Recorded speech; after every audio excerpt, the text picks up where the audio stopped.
السلام علیکم۔ کسی شہر میں دو میاں بیوی رہتے تھے جو نہایت محتاج مگر دیندار اور دولت صبر و شکر کے تاجدار تھے۔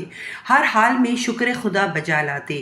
ایک مرتبہ جب چند روز تک کچھ کھانے کو میسر نہ آیا تو مرد نے اپنی عورت سے کہا کہ 2-3 دن سے ہمارے گھر میں آگ تک نہیں جلی، ایسا نہ ہو کہ ہمارے ہمسایوں کو ہمارا یہ حال معلوم ہو کر ملال ہو اور ہم ان کی نظروں میں حقیر معلوم ہونے لگے۔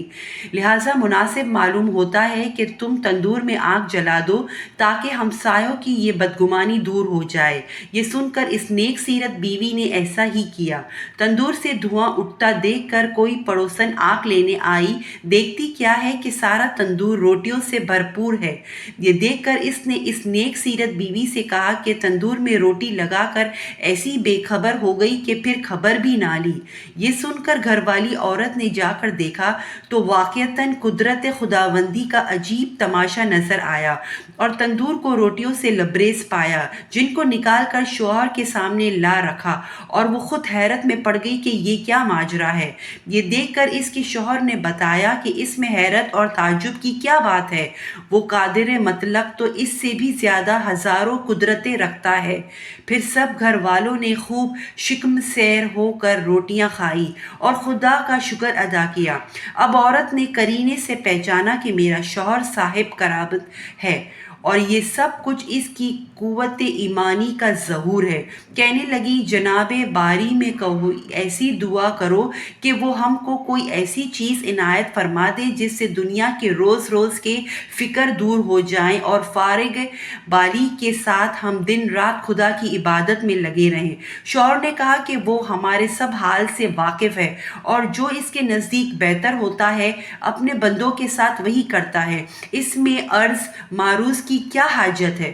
مگر جب عورت نے زیادہ مجبور کیا تو ایک دن آخر شب میں جو حجابت دعا کا وقت ہے دعا کی، میرے مولا تو ہمارے حال سے اچھی طرح واقف ہے، تیرے سامنے کسی بات کی عرض کرنے کی کوئی حاجت نہیں، مگر تیری لونڈی نے مجھے مجبور کر دیا، اگر تو چاہے تو اس کی امید پوری کر دے اور اس غلام کو اس کی کشاکشی سے نجات دے۔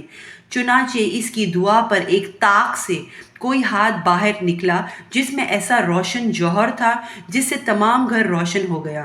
پھر وہ ہاتھ غائب ہو کر طاق بند ہو گیا۔ یہ دیکھ کر شوہر نے بیوی کو جگایا کہ جلدی اٹھ، خدا نے تیرے دل کی مراد پوری کر دی۔ یہ سن کر وہ عورت جھنجھلاتی ہوئی بیدار ہوئی کہ مجھ کو کیوں جگایا؟ میں تو ایک لطیف خواب دیکھ رہی تھی کہ جنت ہر طرح سے بھی ہوئی ہے اور اس میں ایک نہایت عمدہ مکان زر و جواہر سے بنا ہوا اس قدر مزین اور روشن ہے جو آفتاب عالم تاب کو شرماتا ہے۔ اس کی زرق برق دیکھ کر میں کھوئی ہوئی تھی۔ جب کچھ ہوش آنے پر میں نے پوچھا کہ یہ عالیشان مکان کس خوش نصیب کو ملے گا تو جواب ملا، تم دونوں میاں بیوی کے لیے ہے۔ یہ سن کر میری خوشی کی انتہا نہ رہی۔ پھر کیا دیکھتی ہوں کہ ایک روشن موتی اس مکان سے گم ہو گیا اور مکان بدنما اور بد زیبا معلوم ہونے لگا۔ میں نے پوچھا، یہ کیا ہوا؟ جواب ملا کہ وہ روشن موتی جس سے تیرا گھر روشن تھا، تیری خواہش کے مطابق دنیا میں چلا گیا۔